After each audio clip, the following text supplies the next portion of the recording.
Greetings fellow Mist Wanderers, my name is Steve Morgan and this is DM of the Mists, covering all things Curse of Strahd and Ravenloft. I've done a few Ravenloft videos where I've covered different domains of Dread. Typically in the domain hopping campaign I'm running at the moment, I'll do a domain and I'll do a video sort of recapping it, explaining what I did, how it went, what resources I used, whether it be maps, music, adventures and so on. And today we are covering the Rider's Bridge. Truth be told, I wasn't going to do a video about the Rider's Bridge because I didn't think I had enough to really qualify a video, but we just concluded it in my campaign. The Rider appeared in Hazlan, where they are at the moment. I made a few notes, and given what happened, I thought it was worthwhile of a video. I also did a few things that other DMs might disagree with. So I did something that I think was not true to the nature of the monster. And I did a rule of cool thing as well to avoid a PC death. So see what you think, let me know, did I do okay, or otherwise feel free to tell me off in the comments. First of all, let's talk about lore. So there's a paragraph dedicated to the Rider's Bridge in the, what I call the minor domains section. So the major domains are the ones who have like multiple pages and a map. And then the minor domains nearer the back of the book have just like one paragraph. And the Rider's of the Bridge is one of the minor domains.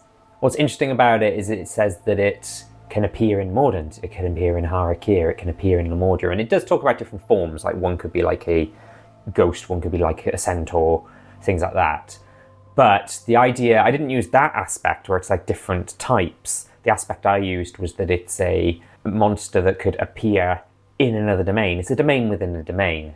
Just like how the Carnival, which I've talked about before, my players have visited a few times, the Carnival can travel inside a domain even though it is its own domain. I think that's true of the Rider's Bridge as well. There's also a great video by fellow Ravenloft YouTuber PhD&D, Dr. Bowers. His video on the Rider's Bridge is great. Starts off with a poem. He's great when he's talking about like media to inspire a domain, you know, whether that be books or TV shows or movies or what have you.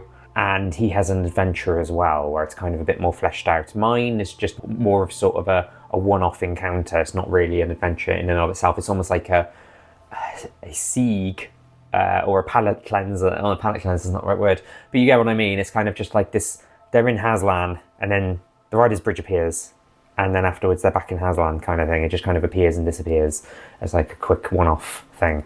How does the Headless Rider appear? Well, in my game, I didn't know how and when I was going to include it, other than, oh, you know, they could just cross a bridge and it appears. But then something happened that made me think, that would be a good time. So my players have access to the magic item Lubus Talker of Souls. I did a whole video dedicated to it. It makes me sad because I was really proud of that video, and it's not had a huge amount of views compared to some of my other videos, and given how long it's been around, maybe, I don't know, the banner or something doesn't do it justice, or people aren't interested in watching a video just for one magic item. But I think it's great to add to a Ravenloft domain hopping campaign. It has a thing where you can draw a card from this magical Tarot deck. A really good or really bad effect can happen. A really good effect can happen to an ally, or yourself, the person doing it. A really bad thing can happen to an enemy, but it has a side effect where monsters can escape. And one of the cards in the high deck is the Horseman. And I had it that when they drew that for the first time, nothing happened. But then the next bridge they crossed after that, their Headless Rider, the Headless Horseman, appeared. After that encounter, which I'll talk about in a minute, is just a brief sort of, almost like a vision of him, I then rolled a d10 every time they crossed a bridge. And if I got 1, he appeared properly. But I'll talk more about that in a minute. Let's first talk about some more resources. Let's talk about maps. So the one I used was a stone bridge over a chasm and a river. And this is actually a map that's intended for the bridge that goes over Sir Falls or the river in Barovia, in Curse of Strahd. What I did is I like the idea of, if they cross a bridge, whether it be in Mordant, in Hazlan, in Falkovnia or wherever, the bridge as they're crossing it is suddenly surrounded in mist, and they find themselves, no matter what the material of the previous bridge was, they find themselves on this stone bridge above this chasm. So it's almost like they're transported onto a different bridge. And so this is how I was able to use that map. However, since then, I've discovered that there's a map maker called the Mad Cartographer. He's actually done some other Ravenloft stuff as well, like other domains of Dread. He's done some great maps for Hazlan. And he's got 2 map packs called Dreaded Domains, and they are maps from various domains of Dread, Hazlan, Valachan, and a few others. they've got the Rider's Bridge as a map, and there's different variants of it as well. So one looks like it's a gloomy sort of gothic place, one looks like a really long bridge, and one looks like a desert. So it could be like a.k.a. or Hazlan. So if you wanted to have a bridge that's, you know, they cross the different bridges, but then you use the bridge that's kind of matches the domain they're in, then that could be an option for you. On the music front, I'm a big fan of tabletop audio, and I used these two songs.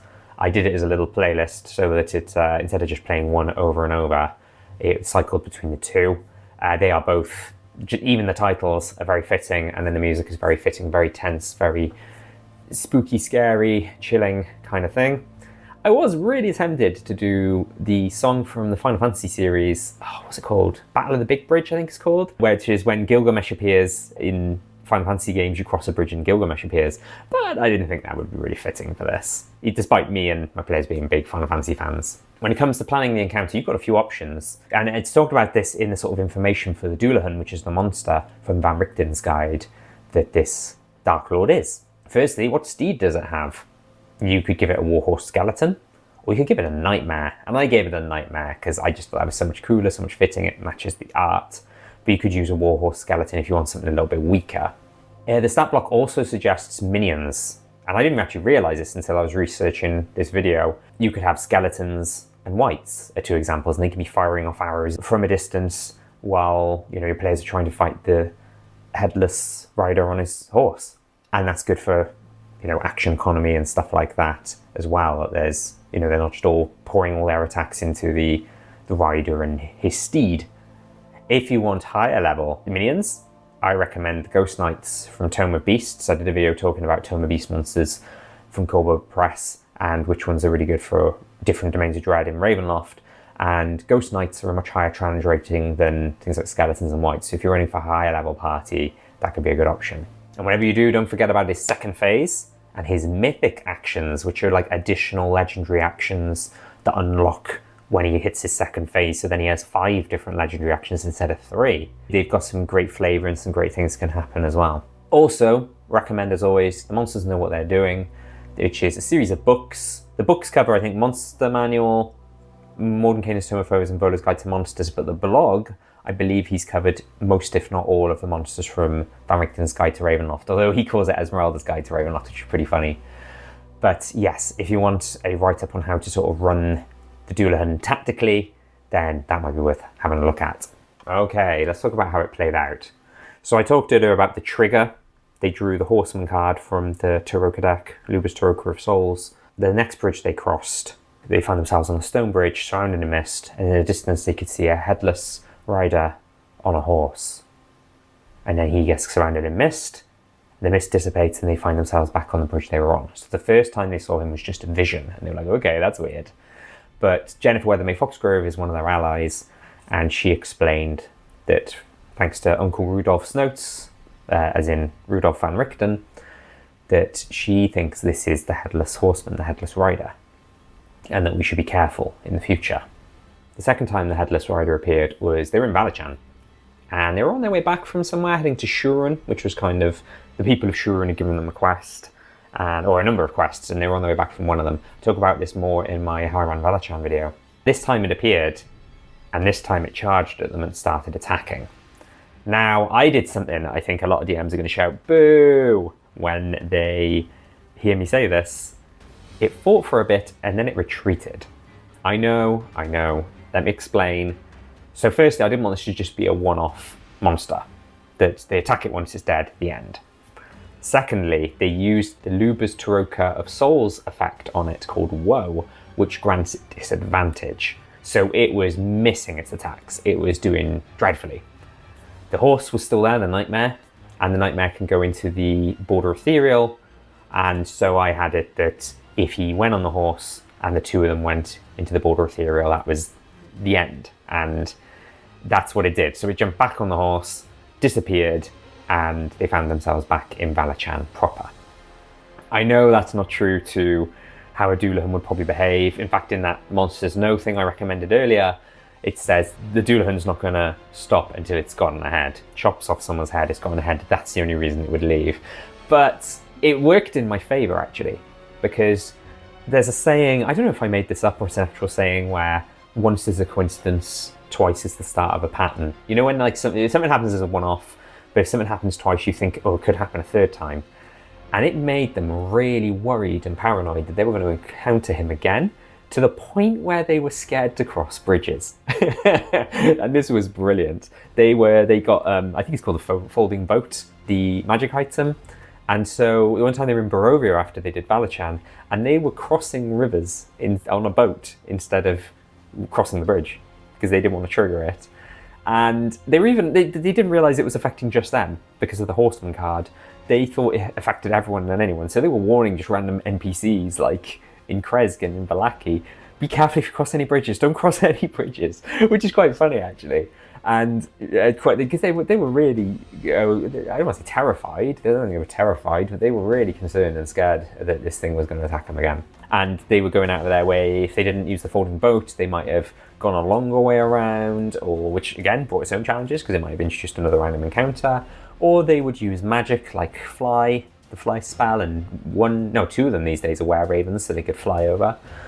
But yeah, it was just, in a way, I kind of regret having it retreat, but also don't regret having it to retreat, because there were some nice sort of side effects that happened. The third and final time they encountered the Headless Rider was in Hazlan. They were still trying to avoid bridges at that point, but they made a friend not long after arriving into Hazlan. I'll talk more about this in my upcoming Hazlan video. One of the adventure ideas for Hazlan in Van Richten's guide says that they befriend a sapient war machine who doesn't know its purpose. The example it gives is an iron golem, but my players had already fought an iron golem, and so I was looking at other options, and I came across a Hellfire engine.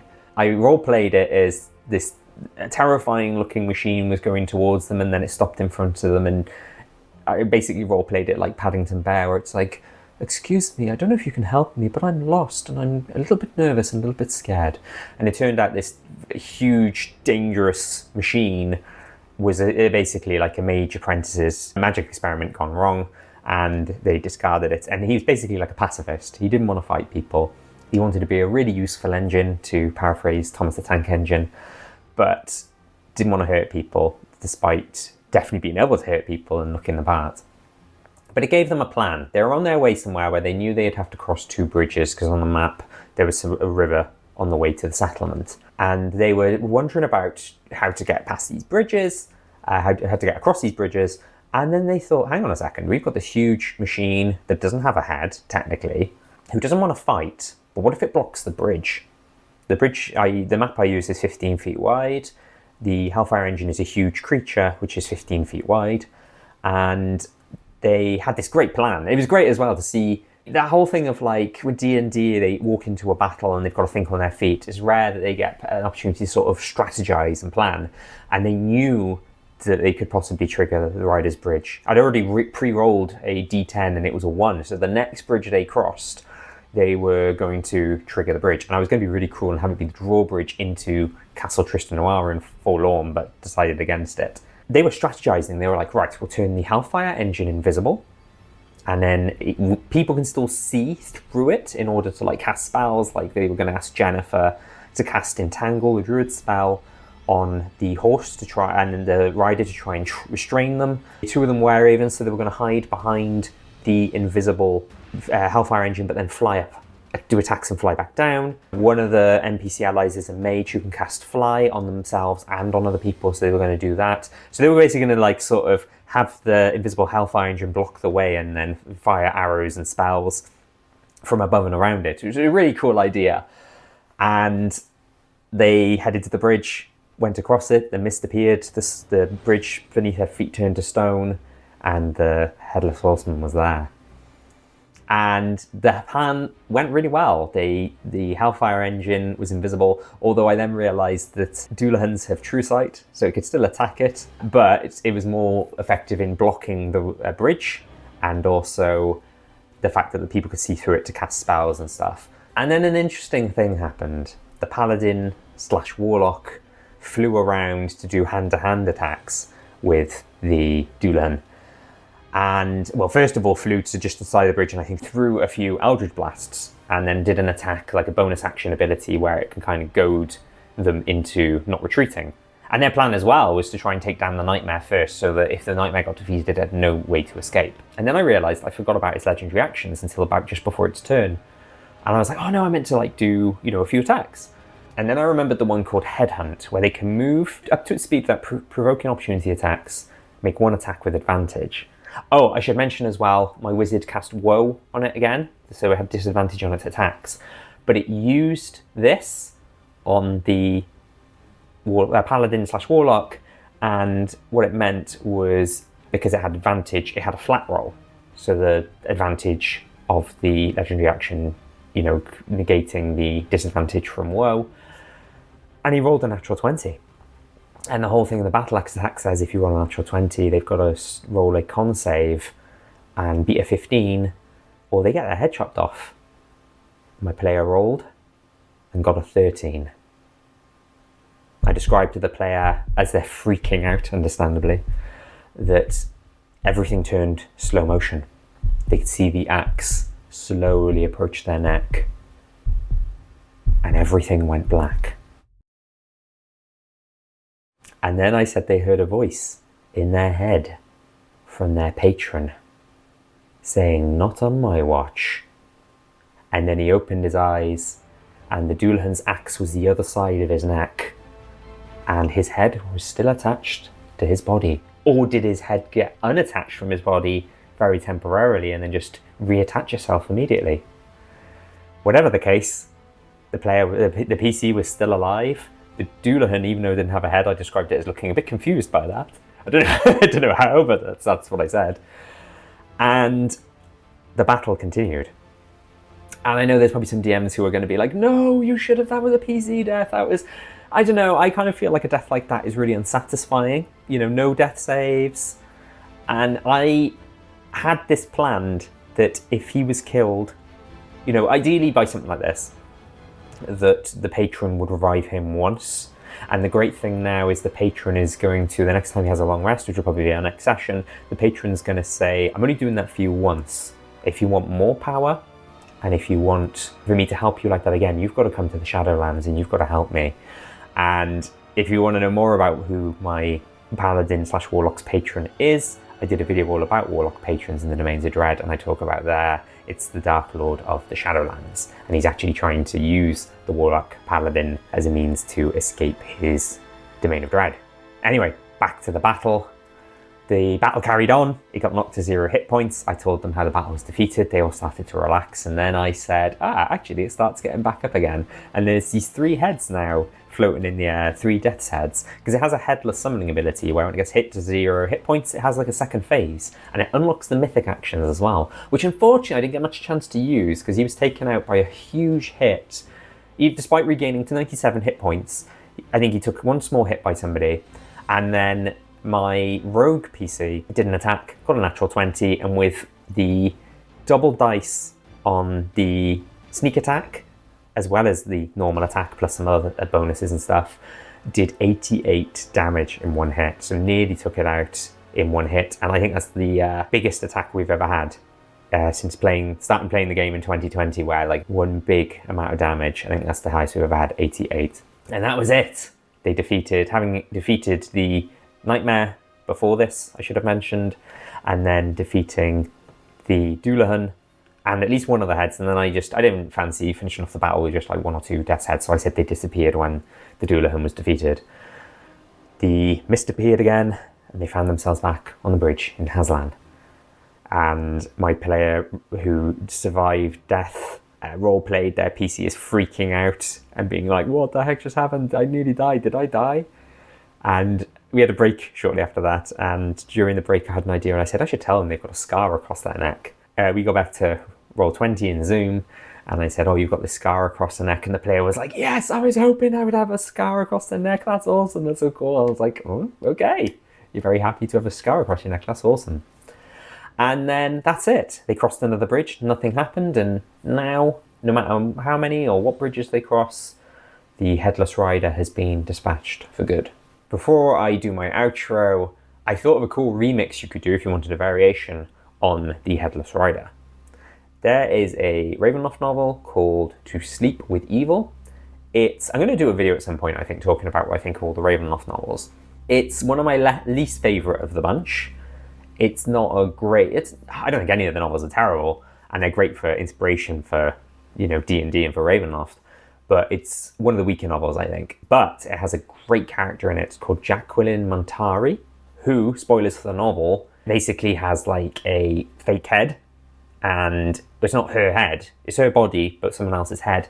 And she likes to collect heads, basically, and swap her heads and find, you know, really beautiful women. And so she can take their heads and be a beautiful woman. And, or at least that's what it's been a while since I've read the novel, like probably a year ago now. I'm pretty sure that's the law. But yeah, she is a really cool character. She's really sassy. She's great, you know, great how, like when she has dialogue with some of the other characters in the story, and terrifying that she just likes to kill people and take their heads. So if you wanted a variation of the Headless Rider, you could have Jacqueline Montarri. And maybe she's wants to steal one of the heads of one of your players. So I suggest looking her up. There's some great art on Mrpedia. I think it's by Talon Dunning, who I've shown some of his art in some of my other videos before, and I reached out to him. Or maybe he reached out for me, I can't remember. But he basically gave the blessing to use the art and stuff, so I think he did a lot of 3rd edition stuff. And that's it for this one. I hope you enjoyed. It was an interesting one, it was a weird one. I feel like I did some rule of cool and some bending of rules. I hope I've not offended any DMs or made DMs think, oh gosh, Steve, terrible DM move. But I don't know, let me know what you think. Regardless, I think that player is very happy that their character survived, very happy that their patron saved their life, very happy they've got a scar on their neck. Better than I basically said, you're dead, and you know, you're not back. I've just remembered as well, they got a Rod of Resurrection, which they actually found in Forlorn, and it's actually in Castles Forlorn, the original 2nd edition adventure, there's a Rod of Resurrection, and they found it. So even if I had said he was insta-killed, they could have revived him after the battle, but I think the way I did it was a lot cooler and a lot more fitting with the story. The character has a Vorpal sword as well, which was gifted by the patron. So it's almost a bit like the patron saying, hey, I'm not having you getting your head chopped off. You're the one who should be chopping off heads. Upcoming videos, I want to do the first of, so I do these how I ran domain, but I also want to do how I'd run domain for domains I'm not going to run. And I want to do Lemordia. So expect a Lemordia video soon where I talk about maps you could use, music you could use, monsters you could use, things like that. It's probably not going to be as in detail and in-depth and comprehensive as some of the other ones I've done, like Valachan and Folkovnia and Sea of Sorrows. All of those were over an hour long, I think, because I just had so much I could offer and share and, you know, that kind of thing. But hopefully it's helpful if you're thinking of running Lemordia. There's a few more monster ideas, there's a few map ideas, there's a few adventure ideas that you may not have considered beyond what's in Van Richten's guide.